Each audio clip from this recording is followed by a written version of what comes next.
बिस्मिल्लाहिर्रहमानिर्रहीम। अस्सलाम वालेकुम।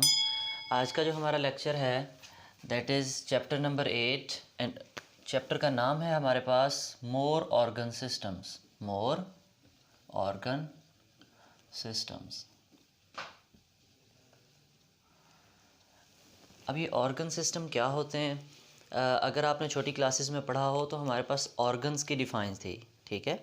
हमने कहा कि हमारी जो लिविंग ऑर्गेनिज्म की बॉडी होती है is made up of cells. Made up of cells. Cells मिलके क्या बनाते हैं हमारी बॉडी में? टिश्यूज़। फिर टिश्यूज़ मिलके क्या बनाते हैं? ऑर्गन्स बनाते हैं। और ऑर्गन्स मिलके क्या बनाते हैं?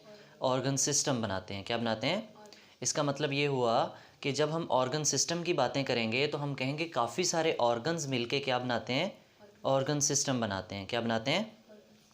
तो ऑर्गन सिस्टम होता क्या है? पहले तो हमने ये डिफ़ाइन देखी, काफ़ी सारे ऑर्गन्स जब मिलेंगे, मैनी ऑर्गन्स या different organs combine together. Different कौन मिलेंगे? ऑर्गन्स मिलेंगे कंबाइन टुगेदर, एक दूसरे के साथ मिलेंगे एंड मेक अ सिस्टम।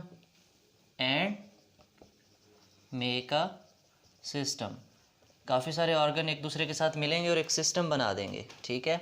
या फिर ऐसे भी हम थोड़ा सा और भी बढ़ा सकते हैं इसको कि many different organs combined together. कैसे organs? Having related function. Having ऐसे ऑर्गन्स जिनका फंक्शन एक दूसरे से मिलता जुलता हो। बिल्कुल सेम तो नहीं होगा किसी ऑर्गन का फंक्शन, लेकिन कैसा फंक्शन होगा उसका? रिलेटेड फंक्शन होगा। कैसा होगा? रिलेटेड फंक्शन होगा। अदरवाइज बिल्कुल डिफरेंट फंक्शन होगा तो वो फिर एक ऑर्गन सिस्टम नहीं बना पाएंगे। क्या हमारा जो डाइजेस्टिव सिस्टम है, स्टमक वाला सिस्टम है, हमारा हार्ट उसके साथ लगा हुआ है? नहीं। देखो, हार्ट का फंक्शन टोटली डिफरेंट है, स्टमक का फंक्शन टोटली। तो हार्ट भी एक ऑर्गन है, स्टमक भी एक ऑर्गन है।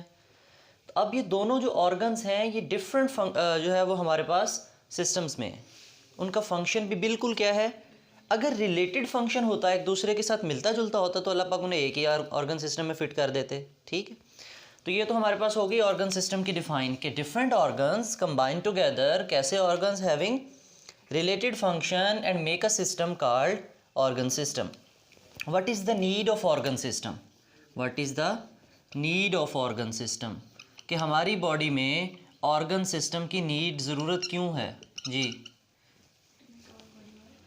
To make of our body work तो हम करते रहेंगे। ऑर्गन है वो अकेला भी वर्क कर लेता है। सेल होते हैं, यूनिसेलुलर ऑर्गेनिजम्स होते हैं, उनकी बॉडी में होते हैं ऑर्गन सिस्टम? नहीं। यूनिसेलुलर बैक्टीरिया का कभी सुना है आपने कि उसका जो उसकी बॉडी में जो है ना उसको हार्ट अटैक हुआ है, दिल फेल हो गया उसका? सुना है? नहीं। तो जो यूनिसेलुलर ऑर्गेनिज्म है उनकी बॉडी में भी सेल है, लेकिन हमारी बॉडी में सेल्स मिलके टिश्यू बने हुए हैं, फिर टिश्यूज़ मिलके ऑर्गन बने हुए हैं और ऑर्गन सिस्टम भी हैं। तो जब हम बात करते हैं नीड ऑफ ऑर्गन सिस्टम तो हम कहते हैं कि ऑर्गन सिस्टम जो है वो किसी भी इंडिविजुअल को जो है वो इंडिपेंडेंट बनाता है। क्या बनाता है? इंडिपेंडेंट बनाता है। इंडिपेंडेंट मीन कि वो किसी दूसरे पे डिपेंडेंट ना हो, इन्हसार ना करे, ठीक है। एक तो उसको इंडिपेंडेंट बनाता है, किस लिए? For survival. फॉर सर्वाइवल के लिए। फॉर किसी दूसरे के सर्वाइवल के लिए, उसके अपने आप के सर्वाइवल के लिए, मतलब for on survival. For on survival, अपने सर्वाइवल के लिए जो ऑर्गन सिस्टम है किसी इंडिविजुअल को इंडिपेंडेंट बनाता है, इस काबिल बनाता है, कैपेबल बनाता है कि वो इस कायनात में, इस ज़िंदगी में क्या करे? सर्वाइव करे। वो क्या करे?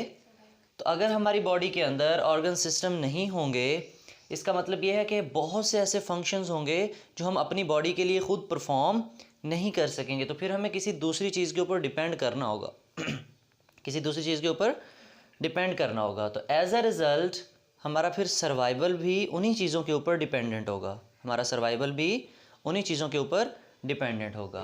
ये बात क्लियर हो गई? अब नेक्स्ट हम देखते हैं कि हमारी बॉडी में कितने और कौन कौन से ऑर्गन सिस्टम्स जो हैं वो डिस्कस किए हैं और उन ऑर्गन सिस्टम्स का क्या काम होता है। बेटे हमारे पास डिफरेंट ऑर्गन सिस्टम की एग्जांपल्स हैं बुक में। सबसे पहले बुक ने हमें एग्जांपल दी है डाइजेस्टिव सिस्टम की। किसकी एग्जांपल दी है? सुना है डाइजेस्टिव सिस्टम के बारे में पहले कभी? क्या करता है डाइजेस्टिव सिस्टम? इसको उर्दू में क्या कहते हैं? निज़ाम-ए-इंहज़ाम, ठीक है। हमारा जो फूड का सिस्टम है जिसके ज़रिए हम फूड इंटेक करते हैं और फिर उसकी डाइजेशन, उसका जो है वो हाजमा होता है, फिर वो एब्जॉर्ब होती है बॉडी में और यूटिलाइज़ की जाती है, उस सिस्टम का क्या नाम है? तो डाइजेस्टिव सिस्टम का क्या काम होगा हमारी बॉडी में? Digestion of food, digestion of food. Food की डाइजेशन किसका काम है? डाइजेस्टिव सिस्टम का, ठीक है। इसी तरह हमारी बॉडी में एक सर्कुलेटरी सिस्टम भी है। क्या है ये? सर्कुलेशन किसे कहते हैं?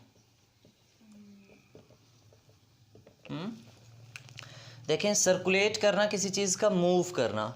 हमारी बॉडी में है कोई ऐसी चीज़ जो हर वक्त मूव करती रहती है हमारी बॉडी में? क्या ऐसी चीज़ है? ब्लड। इट्स मीन कि हमारा जो ब्लड वाला सिस्टम है वो कौन सा है? Circulatory system. सर्कुलेटरी सिस्टम में क्या मूव करता है हमारे पास? ब्लड मूव करता है, और एक्चुअली वो ब्लड जब मूव करता है हमारे सेल्स को क्या दे के आता है? ऑक्सीजन, और वहाँ से वापस क्या लेके आता है? और हमारे सेल्स को क्या प्रोवाइड करके आता है? ब्लड। फूड प्रोवाइड करके आता है, ठीक है। जो स्टमक से हम फूड एब्जॉर्ब करेंगे वो ब्लड ही तमाम सेल्स को डिस्ट्रीब्यूट करके आएगा, ठीक है। इसके अलावा और भी बहुत से फंक्शन हो गए हमारे पास ब्लड के। फिर है हमारे पास ब्रीदिंग सिस्टम, जिसको हम रेस्पिरेटरी सिस्टम भी कहते हैं। क्या कहते हैं? रेस्पिरेटरी सिस्टम, या फिर हम इसको ब्रीदिंग सिस्टम भी कहते हैं, ठीक है। हम सांस लेने वाले सिस्टम का क्या काम है? ऑक्सीजन और कार्बन डाइऑक्साइड को जो है वो एक्सचेंज करना। क्या करना? एक्सचेंज करना। क्योंकि हमारे सेल्स को किसकी ज़रूरत होती है? तो सेल्स के अंदर कौन सी गैस फालतू बन रही होती है? तो कार्बन डाइऑक्साइड से हमने रिड लेनी है, छुटकारा पाना है, और ऑक्सीजन को हमने यूटिलाइज़ करना है। तो वो कौन सा सिस्टम है जो कार्बन डाइऑक्साइड और ऑक्सीजन को ट्रांसपोर्ट करेगा हमारी बॉडी में? रेस्पिरेटरी सिस्टम, ठीक है। इसी तरह हमारी बुक ने और भी डिफरेंट एग्जांपल दिए हैं। हमारा नर्वस सिस्टम, हमारा जो है वो हार्मोन्स वाला सिस्टम। बेटे, इस हार्मोन सिस्टम को हम जो है वो एंडोक्राइन सिस्टम भी कहते हैं। क्या कहते हैं? एंडोक्राइन सिस्टम, ठीक है।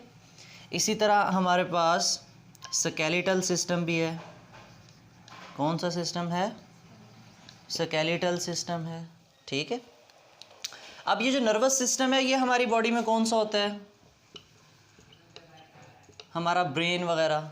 ये इसके अलावा हमारी बॉडी में स्पाइनल कॉर्ड है, या हमारे बॉडी में नर्व्स हैं सारी की सारी। किस काम आती हैं? To respond. हमारा जो नर्वस सिस्टम है हमें इस काबिल बनाता है कि हम अपने जो सोसाइटी है या इर्द गिर्द के माहौल में हम रिस्पॉन्ड कर सकें। क्या कर सकें? रिस्पॉन्ड कर सकें, ठीक है। इसी तरह हमारे पास हार्मोन सिस्टम है जिसको हम कहते हैं एंडोक्राइन सिस्टम। क्या कहते हैं? Endocrine system. अब बेटे, ये जो हार्मोन सिस्टम है, इस हार्मोन सिस्टम में हम डिफरेंट ग्लैंड्स पढ़ेंगे। क्या पढ़ेंगे? Different glands. हम कहते हैं ये जो नर्वस सिस्टम और हार्मोन वाला एंडोक्राइन सिस्टम है ना, ये एक दूसरे से बहुत मिले जुले हैं। मतलब इनका फंक्शन जो है एक दूसरे के ऊपर डिपेंड कर रहा होता है। मतलब हमारा जो ब्रेन है वो हमारे ग्लैंड्स को कंट्रोल करता है, उसी के जो है वो ऑर्डर के ऊपर different glands different hormones release करते हैं, और फिर उन हार्मोन्स का हमारी बॉडी के ऊपर डिफरेंट इफेक्ट होता है। फिर है हमारे पास स्केलेटल सिस्टम। स्केलेटल सिस्टम हमारी बॉडी को क्या करता है? एक तो प्रोटेक्ट कर रहा होता है, और दूसरा हमारी बॉडी को क्या दे रहा होता है? सपोर्ट दे रहा होता है। क्या दे रहा होता है? सपोर्ट दे रहा होता है। क्लियर? हमने डिफरेंट जो है वो सिस्टम्स देखे। Number 1 circulatory system, respiratory system also known as breathing system, nervous system, hormone system का दूसरा नाम एंडोक्राइन सिस्टम, स्केलेटल सिस्टम। इसी तरह हमारी बॉडी में और भी सिस्टम्स हैं, जैसे मस्कुलर सिस्टम है। मस्कुलर सिस्टम क्या होता है? मसल्स का बना हुआ होता है, ठीक है। इसी तरह हमारी बॉडी में एक्सक्रीटरी सिस्टम है। क्या है? Excretory system. एक्सक्रीटरी सिस्टम क्या करेगा? हमारी बॉडी के हमारे ब्लड में जो है वो वेस्ट मटेरियल जो होगा उसको एक्सक्रीट आउट करेगा बॉडी से, ठीक है। इसी तरह हमारी बॉडी के अंदर इम्यून सिस्टम है, वो हमारी बॉडी की जो है वो प्रोटेक्शन करेगा। ये बात क्लियर हो गई? तो आपने जो है वो कल आपके लिए असाइनमेंट ये है कि आपने इन तमाम जो हमारे पास सिस्टम्स हैं इनमें कौन कौन से ऑर्गन्स इन्वॉल्व हैं, इन सब में कौन कौन से ऑर्गन्स इन्वॉल्व हैं, वो आपने जो है वो एक असाइनमेंट बना के लानी है। ठीक है, फिर हम कल से इंशाल्लाह ऑनवर्ड 1 बाय 1 डेली जो है वो एक सिस्टम को डिस्कस किया करेंगे जो आपकी बुक में डिस्कस किए हुए हैं। क्लियर? थैंक यू, अल्लाह हाफिज़।